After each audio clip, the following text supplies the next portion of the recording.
एकदा भारत दर्शनाची सुरुवात झाली आणि पहिल्या पानावर उलगडलं महाराष्ट्राचं तेजस्वी रूप, इतिहास आणि अभिमान। ही ती भूमी जिथे छत्रपती शिवाजी महाराजांचा जन्म झाला। त्यांच्या शौर्याने, स्वातंत्र्याच्या लढ्याने आणि स्वाभिमानाच्या गाथेने महाराष्ट्राला एक वेगळी ओळख दिली। रायगड, प्रतापगड, सिंहगड हे किल्ले फक्त दगड नाहीत, तर प्रत्येक दगडात दडलेली प्रेरणादायी कहाणी आहे। अजिंठा-एलोरा गुंफा जगाला सांगतात भारतीय कलावैभव किती अद्वितीय आहे। आणि गणेशोत्सव, तो तर महाराष्ट्राच्या हृदयाचा ठोका आहे।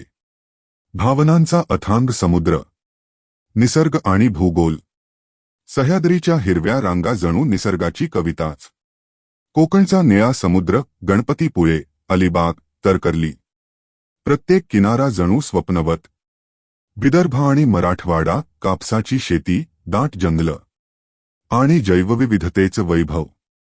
ताडोबा, मेलघाट, पेंच, जिथे वाघ फिरतो, जिथे पक्ष्यांचा गोड गजर निसर्गप्रेमींना स्वर्ग दाखवतो। आधुनिक महाराष्ट्र, मग येते मुंबई, स्वप्नांची नगरी। इथे बॉलिवूड चमकतो आणि भारताची अर्थव्यवस्था धडधडते। पुणे, ज्ञान, संस्कृती आणि आयटीचं केंद्र। नाशिक, धार्मिक नगरी आणि भारताचं wine capital. Nagpur, zero mile, देशाच्या मध्यभागी उभं राहिलेलं लॉजिस्टिकचं नवं हब। महाराष्ट्राची चव, रस्त्यावरचा वडापाव, लोकांच्या हृदयातला राजा। मिसळपाव, तिखट, चविष्ट आणि लोकांच्या आठवणींमध्ये कायमचा। पुरणपोळी, सणासुदीची गोड भेट। कोंकणी सीफूड, ताजेपणा आणि मसाल्यांची कमाल। उकडीचे मोदक, गणपती बाप्पांची आवडती प्रसादाची भेट। कला, संस्कृती आणि परंपरा, लावणी आणि तमाशा, ताल, रंगत आणि जोशाची जादू। वारली कला, आदिवासी लोककथांचं चित्ररूप।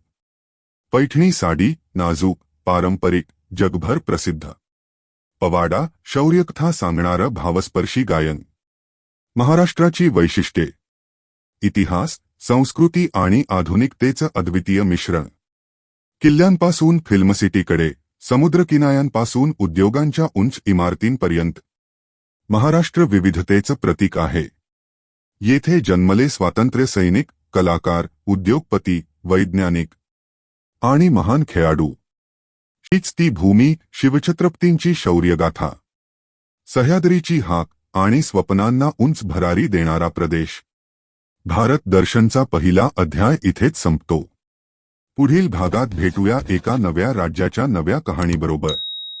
तोपर्यंत जय हिंद।